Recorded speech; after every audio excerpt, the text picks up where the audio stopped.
ओम नमो भगवते वासुदेवाय। श्रीमद् भागवत, पहला अध्याय। देव ऋषि नारद की भक्ति से भेंट। सच्चिदानंद स्वरूप भगवान कृष्ण को हम नमस्कार करते हैं, जो जगत की उत्पत्ति, स्थिति और विनाश के हेतु तथा आध्यात्मिक, आदि दैविक और आदि भौतिक तीनों प्रकार के तापों को नाश करने वाले हैं।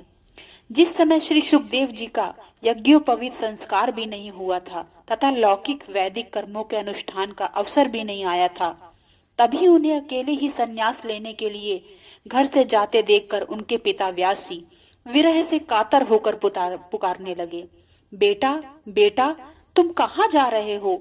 उस समय वृक्षों ने तन्मय होने के कारण श्री सुखदेव जी की ओर से उत्तर दिया था। ऐसे सर्वभूत हृदय स्वरूप श्री सुखदेव मुनि को मैं नमस्कार करता हूँ।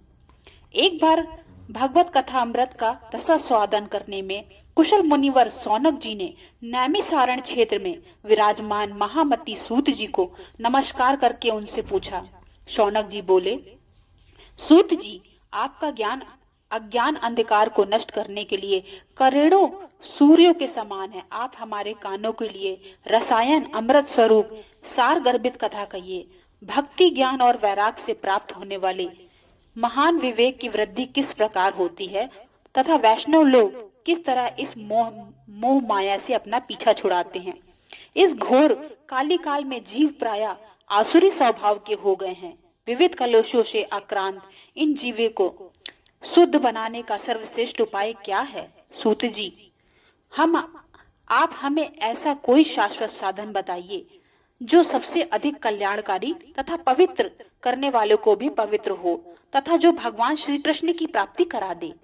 चिंतामणि केवल लौकिक सुख दे सकती है और कल्प वृक्ष अधिक से अधिक स्वर्गीय संपत्ति दे सकता है, परंतु गुरुदेव प्रसन्न होकर भगवान का योगी दुर्लभ नित्य वैकुंठ धाम दे देते हैं। सूत जी ने कहा, शौनक जी, तुम्हारे हृदय में भगवान का प्रेम है, इसलिए मैं विचार कर तुम्हें संपूर्ण सिद्धांतों का निष्कर्ष सुनाता हूँ, जो जन्म मृत्यु के भय को नाश कर देता है, जो भक्ति के प्रवाह को बढ़ाता है और भगवान श्री कृष्ण की प्रसन्नता का प्रधान कारण है। मैं तुम्हें वह साधन बतलाता हूँ, उसे सावधान होकर सुनो। श्री सुखदेव जी ने कलयुग में जीवों के काल रूपी सर्व के मुख का ग्रास होने के त्रास का अत्याधिक नाश करने के लिए श्रीमद् भागवत शास्त्र का प्रवचन किया है।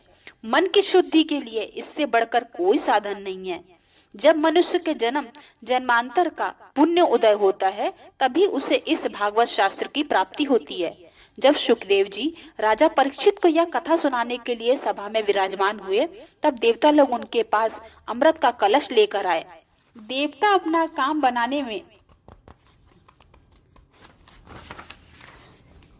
में बहुत कुशल होते हैं। यहाँ भी सबने सुखदेव मुनि को नमस्कार करके कहा, आप यह अमृत लेकर बदले में हमें कथा अमृत का दान दीजिए। इस प्रकार परस्पर विनिमय अदला बदली हो जाने पर राजा परीक्षित अमृत का पान करें और हम सब श्रीमद् भागवत रूप अमृत का पान करेंगे। इन संसार में कहाँ काज और कहाँ महामूल्य मणि तथा कहाँ सुधा और कहाँ कथा। श्री सुखदेव मुनि जी ने यह सोचकर उस समय देवताओं की हंसी उड़ा दी। उन्हें भक्ति शून्य कथा का अनाधिकारी जानकर कथा अमृत का दान नहीं किया। इस प्रकार यह श्रीमद् भागवत की कथा देवताओं को भी दुर्लभ है। पूर्व काल में श्रीमद् भागवत के श्रवण से ही राजा परीक्षित की मुक्ति देखकर ब्रह्मा जी को भी बड़ा आश्चर्य हुआ। उन्होंने सत्यलोक में तराजू बांधकर सब साधनों को तौला। अन्य सभी साधन तौल में हल्के पड़ गए। अपने महत्व के कारण भागवत ही सबसे ज्यादा भारी रहा। यह देखकर सभी ऋषियों को बड़ा विस्मय हुआ। उन्होंने कलयुग में इस भागवत शास्त्र को पढ़ने सुनने के तत्काल मोक्ष देने वाला निश्चय किया। सप्ताह विधि से श्रवण करने पर यह निश्चय भक्ति प्रदान करता है।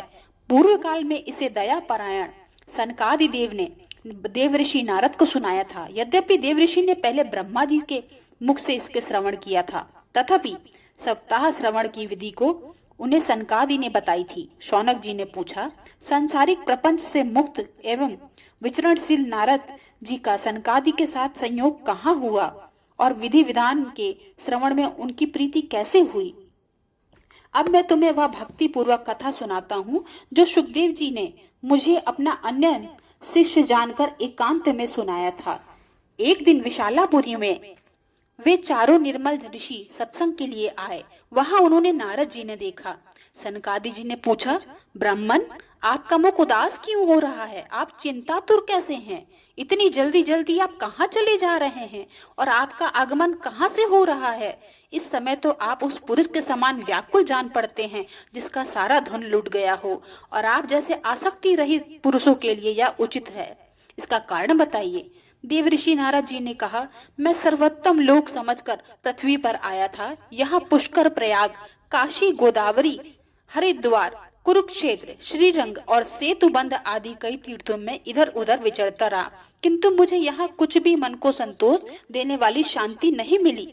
इस समय अधर्म के सहायक कलयुग ने सारी पृथ्वी को पीड़ित कर रखा है। अब यहाँ सत्य, तप, शौच, दया, दान आदि कुछ भी नहीं है। बेचारे जीव केवल अपना पेट पालने में लगे हुए हैं। वे असत्यभाषी, आलसी, मंद बुद्धि, भाग्यहीन, उपद्रवग्रस्त हो गए हैं। जो साधु संत कहे जाते हैं वो पूरे पाखंडी हो गए हैं। देखने में तो विरक्त हैं, किंतु स्त्री धन आदि सभी का परिग्रह करते हैं। घरों में स्त्रियों का राज्य है। साले सलाहकार बने हुए हैं। लोभ से लोग कन्या विक्रय करते हैं और स्त्री पुरुषों में कलह मचा रहता है। महात्माओं का आश्रय तीर्थ और नदियों पर यवनों का अधिकार हो गया। उन दुष्टों ने बहुत से देवालय को भी नष्ट कर दिया है। इस समय यहाँ पर कोई योगी न योगी है, न सिद्ध है, न ज्ञानी है, न सत्कर्म करने वाला है। सारे साधन इस समय कलयुग दवानल से जलकर भस्म हो गए हैं। इस कलयुग में सभी देशवासी बाजारों में अन्न बेचने लगे हैं। ब्राह्मण लोग पैसा देकर वेद पढ़ाते हैं और स्त्रियां वेश्यावृत्ति के निर्वाह करने में लगी हुई हैं। इस तरह कलयुग के दोष देखता और पृथ्वी पर विचरता हुआ मैं यमुना जी के तट पर पहुंचा, जहां श्री भगवान कृष्ण ने अनेक लीलाएं हो चुकी हैं। मुनिवर सुनिए, वहां मैंने एक बड़ा आश्चर्य देखा। वहां एक युवती स्त्री खिन्न मन से बैठी थी। उसके पास दो वृद्ध पुरुष अचेत अवस्था में पड़े जोर जोर से सांस ले रहे थे। वह तरुणा उसकी सेवा करती हुई उन्हें कभी चेत कराने का प्रयत्न कर रही थी, कभी उनके आगे रोने लगती थी।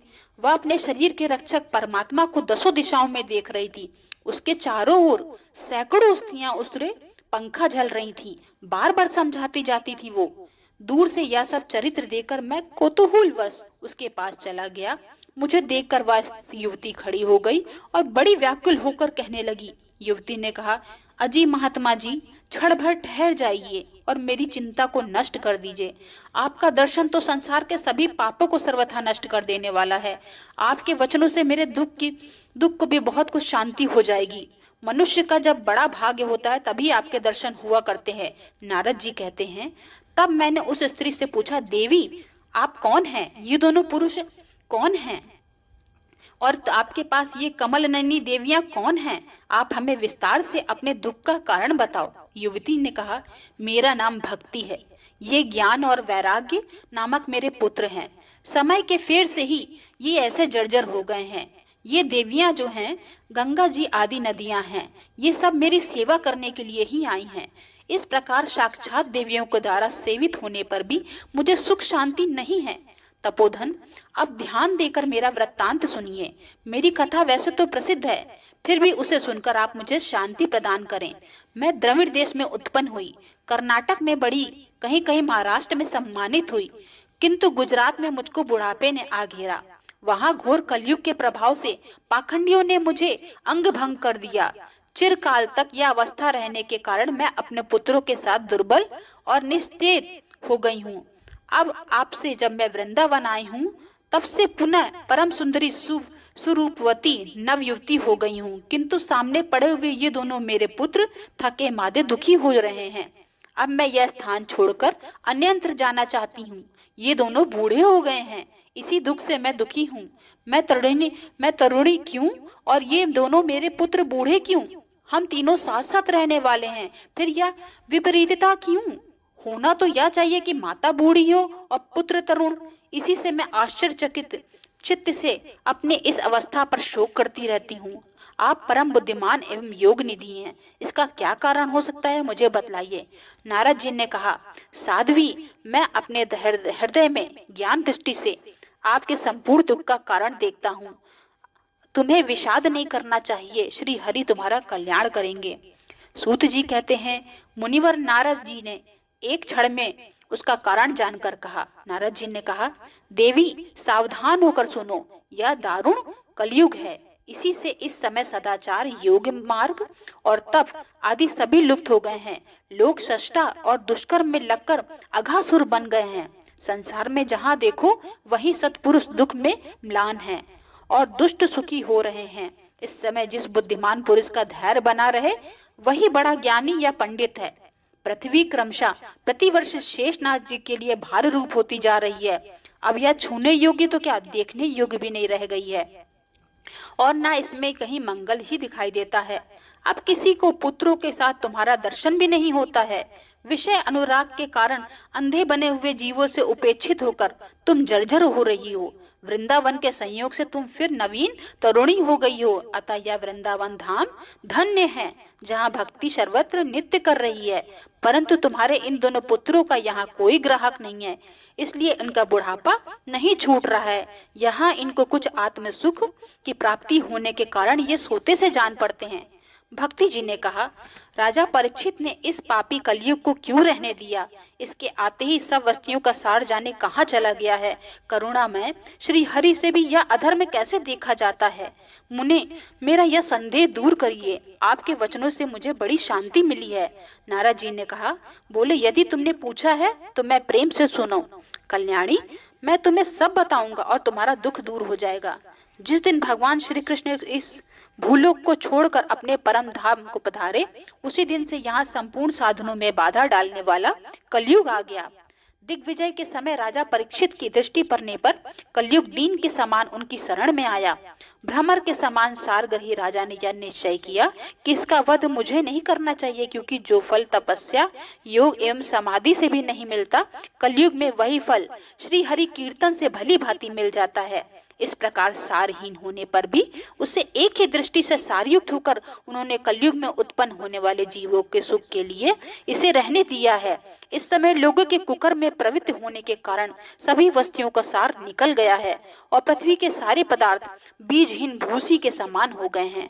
ब्राह्मण केवल अन्न धनादि के लोभवश घर घर एवं जन जन की भगवत की कथा सुनाते हैं, इसलिए कथा का सार चला गया है। तीर्थों में नाना प्रकार के अत्यंत घोर करने वाले नास्तिक और नारकी पुरुष भी रहने लगे हैं, इसलिए तीर्थों का भी प्रभाव जाता है। जिनका चित्त निरंतर काम, क्रोध, महान लोभ और तृष्णा से तपता रहता है, वे भी तपस्या का ढोंग करने लगे हैं, इसलिए तप का भी सार निकल गया है। मन पर काबू न होने के कारण तथा लोभ, दंभ और पाखंड का आश्रय लेने के कारण शस्त्र का अभ्यास न करने से ध्यान योग का फल मिट गया है। पंडितों को भी यही दशा है। वे अपनी स्त्रियों के साथ भैंसों की तरह रमण करते हैं, उनमें संतान पैदा करने की कुशलता पाई गई है। मुक्ति साधन में भी सर्वदा अकुशल हैं। संप्रदाय अनुसार प्राप्त हुई वैष्णवता में भी कहीं देखने में नहीं आती है। इस तरह जगह जगह सभी वस्तुओं का सार लुप्त हो गया है। या तो इस युग का स्वभाव है, इसमें किसी का दोष नहीं है। इसी से पुंडरीकाक्ष भगवान बहुत समीप रहते हुए भी यह सब सह रहे हैं। सूत जी कहते हैं, शौनक जी, इस प्रकार देव ऋषि नारद वचन सुनकर भक्ति को बड़ा आश्चर्य हुआ। फिर उसने भी जो कहा उसे सुनिए। भक्ति ने कहा, देव ऋषि, आप धन्य हैं। मेरा बड़ा सौभाग्य है जो आपका समागम हुआ। संसार में साधुओं का दर्शन ही समस्त सिद्धियों का परम कारण है। आपका केवल एक बार उपदेश धारण करने के लिए माया पर विजय प्राप्त कर ली है। ध्रुव ने भी आपकी कृपा से ध्रुवप्रद प्राप्त किया है। आप सर्व मंगलमय और साक्षात श्री ब्रह्मा जी के पुत्र हैं। मैं आपको साक्षात नमस्कार करती हूँ। इत पहला अध्याय समाप्तम।